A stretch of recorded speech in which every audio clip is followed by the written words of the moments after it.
ನಮಸ್ಕಾರ ವೀಕ್ಷಕರೇ, ರೇಖಾ ಕನ್ನಡತಿ ಚಾನಲ್ಗೆ ಸ್ವಾಗತ. ಇಂದು ನಾವು ಉತ್ತರ ಕರ್ನಾಟಕದ ಸ್ಪೆಷಲ್ ಜೋಳದ ವಡೆ ಮಾಡುವ ವಿಧಾನವನ್ನು ತಿಳಿದುಕೊಳ್ಳೋಣ. ಬನ್ನಿ. ಇದನ್ನು ಚಟ್ನಿ ಜೊತೆ ಆದರೂ ತಿನ್ಬೋದು, ಮೊಸರು ಜೊತೆ ಆದರೂ ತಿನ್ಬೋದು. ಆ್ಯಕ್ಚುಲಿ ಇದನ್ನು ಮೊಸರು ಜೊತೆ ಕಾಂಬಿನೇಷನ್ನೇ ಚೆನ್ನಾಗಿರುತ್ತೆ ಚಟ್ನಿಗಿಂತಲೂ. ನೀವು ಯಾವುದ್ರ ಜೊತೆ ಆದರೂ ತಿನ್ಕೋಬೋದು, ಆದರೆ ಹಾಗೆ ಕೂಡ ತಿನ್ಬೋದು. ಆ ರೀತಿಯಾಗಿ ಟೇಸ್ಟಿಯಾಗಿರುತ್ತೆ. ಯಾವ ರೀತಿಯಾಗಿ ಮಾಡೋದು ಅಂತ ನಾನು ನಿಮಗೆ ಈ ಒಂದು ವಿಡಿಯೋದಲ್ಲಿ ತೋರಿಸ್ಕೊಡ್ತೀನಿ. ಬನ್ನಿ.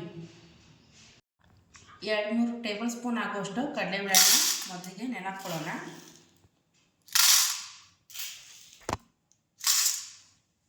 ಒಂದು 2 ಸ್ಪೂನ್ ಆಗುವಷ್ಟು ಉದ್ದಿನ ಬೇಳೆನ ನೆನಕೊಳ್ಳೋಣ.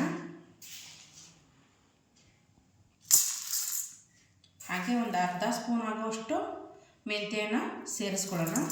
ಇವನ್ನೆಲ್ಲ ಒಂದು 2 ಗಂಟೆಗಳ ಕಾಲ ನೆನೆಯೋದಕ್ಕಿಡೋಣ. ನಾನು ಒಂದು 2 ಸತಿ ವಾಶ್ ಮಾಡಿಬಿಟ್ಟು ನೆನೆಯೋದಕ್ಕೆ ಹಾಕ್ತೀನಿ. ಈ ಬಟ್ಲಿಂದ 2 ಬಟ್ಲಾಗುವಷ್ಟು ಜೋಳದ ಹಿಟ್ಟನ್ನು ತೆಗೆದುಕೊಂಡಿದ್ದೀವಿ ನಾವು.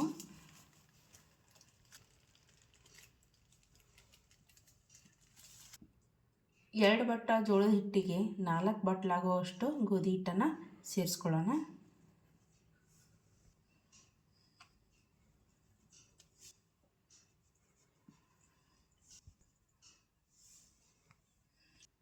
ಒಂದು ಬಟ್ಲಾಗುವಷ್ಟು ಅಕ್ಕಿ ಹಿಟ್ಟನ್ನು ಸೇರಿಸ್ಕೊಳ್ಳೋಣ. ಇದಕ್ಕೆ ಒಂದು 2 ಸ್ಪೂನ್ ಆಗುವಷ್ಟು ಕಾದಿರುವಂತಹ ಎಣ್ಣೆಯನ್ನು ಸೇರಿಸ್ಕೊಳ್ಳೋಣ. ಕಾಯಿಸಿದಂಥ ಎಣ್ಣೆನ ಹಾಕೋದ್ರಿಂದ ವಡೆ ತುಂಬ ಚೆನ್ನಾಗಿ ಬರುತ್ತೆ, ಉಬ್ಬಿ ಹಾಗೆ ಗರಿ ಗರಿಯಾಗಿ ಕೂಡ ಬರುತ್ತೆ. ಆಗಲೇ ನೆನೆಸಿರುವಂತಹ ಬೇಳೆಗಳನ್ನು ಇವಾಗ ಮಿಕ್ಸಿ ಮಾಡ್ಕೊಂಬರೋಣ.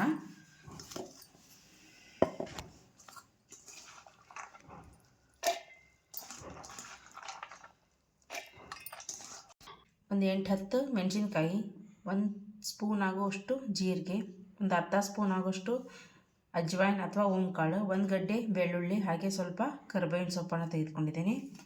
ಅದೇ ರೀತಿ 1 ಗಡ್ಡೆ ಆಗುವಷ್ಟು ಈರುಳ್ಳಿ, ಹಾಗೆ ಸ್ವಲ್ಪ ಕೊತ್ತಂಬರಿ ಸೊಪ್ಪು ಇಲ್ಲಿ ಮೇನ್ ಆಗಿರುತ್ತೆ.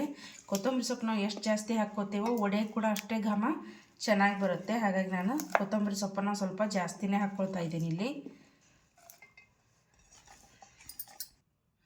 ರುಚಿಗೆ ತಕ್ಕಷ್ಟು ಉಪ್ಪನ್ನು ಸೇರಿಸ್ಕೊಂಡು ಇವನ್ನೆಲ್ಲ ಸಣ್ಣಗೆ ಮಿಕ್ಸಿ ಮಾಡ್ಕೊಂಬರ್ತೀನಿ ನಾನು. ನೋಡಿ, ಸಣ್ಣಗೆ ಎಲ್ಲವನ್ನು ಮಿಕ್ಸಿ ಮಾಡ್ಕೊಂಬಂದಿದ್ದೀನಿ ನಾನು. ಇವಾಗ ಹಿಟ್ಟಿಗೆ ಹಾಕಿ ಮೆದ್ಕೊಳ್ಳೋಣ.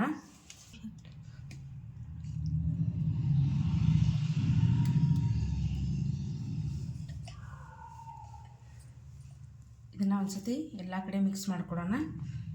ಸ್ವಲ್ಪ ನೀರು ಹಾಕಿ ಹಿಟ್ಟನ್ನು ಗಟ್ಟಿಯಾಗಿ ನಾದ್ಕೊಳ್ಳೋಣ. ಇದು 5-6 ಅವರ್ ನೆನಿಬೇಕು. ನಿಮಗೆ ನೆನೆಸೋದಕ್ಕೆ ಟೈಮ್ ಇಲ್ಲ ಅಂತಂದರೆ ಸ್ವಲ್ಪ ಉಗುರು ಬೆಚ್ಚಗಿನ ನೀರಲ್ಲಿ ನಾದಿ ಆಮೇಲೆ ಸ್ವಲ್ಪ ಹೊತ್ತು ನೆನೆಯೋದಕ್ಕೆ ಬಿಡಿ. 1 ಗಂಟೆ ಆದರೂ ನೆನೆಸಿ, ಇಲ್ಲಾಂದರೆ ವಡೆ ಚೆನ್ನಾಗಿ ಬರಲ್ಲ. ಇದು ಓವರ್ ನೈಟ್ ನೆನೆದ್ರೆ ತುಂಬ ಚೆನ್ನಾಗಿ ಬರುತ್ತೆ. ಬೆಳಗ್ಗೆ ಮಾಡ್ಕೊಳ್ಳೋರಿದ್ದರೆ ರಾತ್ರಿಯೇ ಹಿಟ್ಟನ್ನು ಕಲಿಸಿಡಿ, ರಾತ್ರಿ ಮಾಡ್ಕೊಳ್ಳೋರಿದ್ದರೆ ಬೆಳಗ್ಗೆ ಕಲಸಿ ಆ ರೀತಿ ಮಾಡ್ಕೊಳ್ಳಿ. ನಮ್ಮ ಉತ್ತರ ಕರ್ನಾಟಕ ಭಾಗದಾಗ ಹೆಚ್ಚಾನೆಚ್ಚು ಈ ವಡೆನ ಮಾಡ್ತಾರೆ. ಪ್ರತಿ ಅಮಾವಾಸ್ಯೆಗೂ ಕೂಡ ಮಾಡ್ತಾರೆ, ಹುಣ್ಣಿಮೆಗೆ ಮಾಡ್ತಾರೆ, ಬೆಳಗಿನ ಉಪಹಾರಕ್ಕೆ. ಹಾಗೆ ಯಾರಾದರೂ ಬೀಗರು ಬಂದ್ರೆ ಕಂಪಲ್ಸರಿಯಾಗಿ ವಡೆಯನ್ನು ಮಾಡೇ ಮಾಡ್ತಾರೆ. ನಿಮ್ಮ ಕಡೆ ಯಾವ ರೀತಿಯಾಗಿ ಮಾಡ್ತಾರೆ ಟಿಫನ್ಗೆ ಅಂತಂದು ನನಗೆ ಕಾಮೆಂಟ್ ಬಾಕ್ಸಲ್ಲಿ ತಿಳಿಸಿ.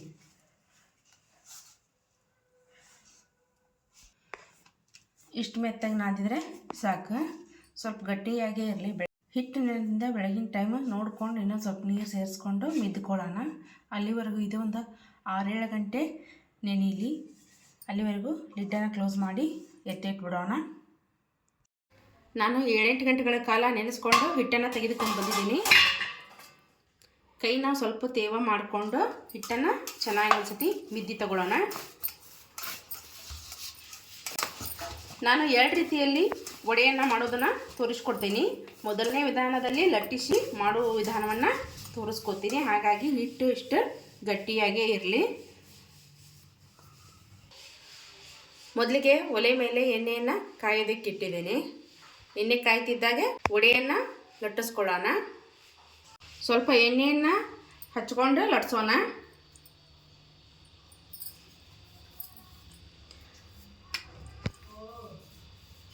ನಿಮಗೆ ಎಷ್ಟು ತೆಳು ಬೇಕೋ ಅಷ್ಟು ತೆಳುವಾಗಿ ಮಾಡ್ಕೊಳ್ಳಿ.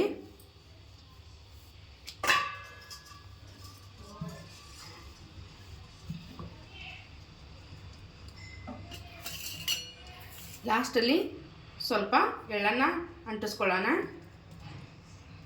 ಇದು ಟೇಸ್ಟ್ ಚೆನ್ನಾಗಿ ಬರುತ್ತೆ, ಹಾಗೆ ನೋಡೋದಕ್ಕೂ ಕೂಡ ತುಂಬ ಚೆನ್ನಾಗಿ ಕಾಣುತ್ತೆ ಅನ್ನೋದಕ್ಕೋಸ್ಕರ ಹಾಕ್ಕೋತಿದ್ದೇವೆ.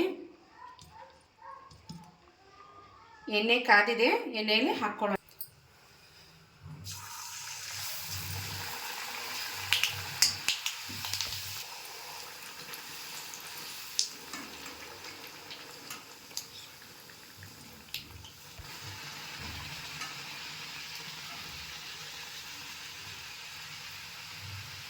ಈ ಥರ ಕೆಂಪಾಗಿ ಬರೋವರೆಗೂ ಕರ್ಕೊಳ್ಳಿ.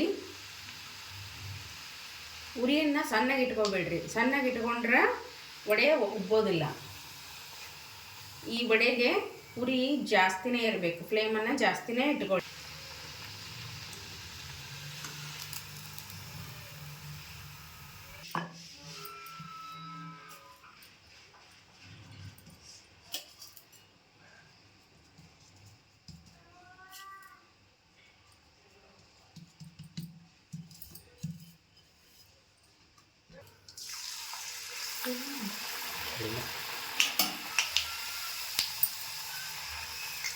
ಇದು ಉಬ್ಬಿ ಮೇಲೆ ಬರೋವರೆಗೂ ಸೌಟನ್ನು ಹಾಕಬೇಡಿ. ಸ್ವಲ್ಪ ತಳದಿಂದ ಮೇಲೆ ಬಿಟ್ಟಾಗ ಆಮೇಲೆ ಸ್ವಲ್ಪ ಹಿಂಗೆ ಪ್ರೆಸ್ ಮಾಡಿ, ಅಂದರೆ ಸರಿಯಾಗಿ ಉಬ್ಬುತ್ತೆ.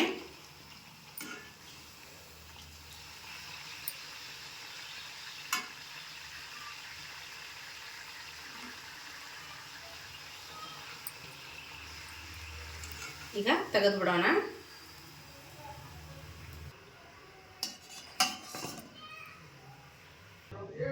ಇನ್ನೊಂದು ವಿಧಾನದಲ್ಲಿ ತೋರಿಸೋದಾದರೆ, ಈ ಹಿಟ್ಟಿಗೆ ಸ್ವಲ್ಪ ನೀರನ್ನು ಚಿಮ್ಕಿಸ್ಕೊಂಡು ಸರಿಯಾಗಿ ಸ್ವಲ್ಪ ನಾದ್ಕೊಂಡು ಮೆತ್ತಗೆ ಮಾಡ್ಕೊಳ್ಳಿ.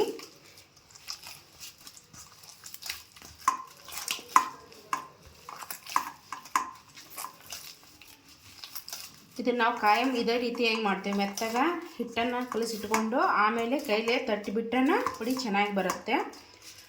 ಮಾಡೋದಕ್ಕೆ ಬರಲಾರ್ದವರು ಲಟ್ಟಿಸ್ಕೊಂಡಾದರೂ ಮಾಡ್ಕೋಬೋದು.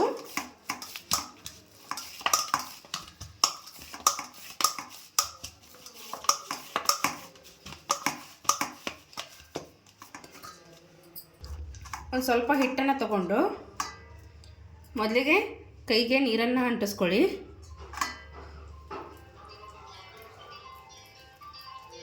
ಈ ಥರ ರೌಂಡ್ ಮಾಡಿಕೊಂಡು ಅದನ್ನು ವಡೆ ಥರ ತಟ್ಕೊಳ್ಳೋಣ. ತಟ್ಕೊಂಡು ಲಾಸ್ಟಲ್ಲಿ ಸ್ವಲ್ಪ ಎಳ್ಳನ್ನು ಅಂಟಿಸ್ಕೊಳ್ಳೋಣ.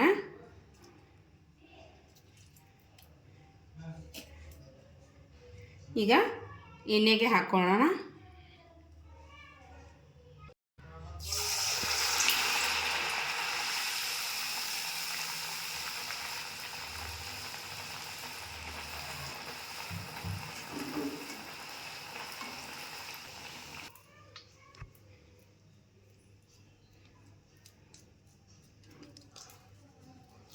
ಇವನ್ನ ಕೈಯಿಂದ ತಟ್ಟಬೇಕಾದ್ರೆ ಗೊತ್ತಾಗುತ್ತೆ ಎಲ್ಲಿ ದಪ್ಪ ಆಗುತ್ತಾ ಅಲ್ಲಿ ತಟ್ಕೊಳ್ಳಿ.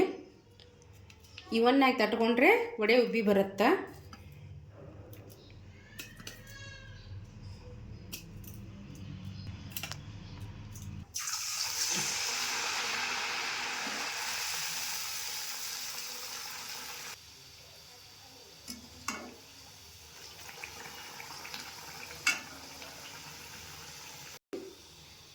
ಈ ಥರ ಆದರೆ ಸಾಕು, ತಕ್ಕೊಂಬಿಡೋಣ. ನಾನು ಎಲ್ಲ ವಡೆಗಳನ್ನು ಕರ್ಕೊಂಡು ಬಂದು ನಿಮಗೆ ತೋರಿಸ್ತೀನಿ ಯಾವ ರೀತಿಯಾಗಿ ಬಂದಿದೆ ಅಂತ.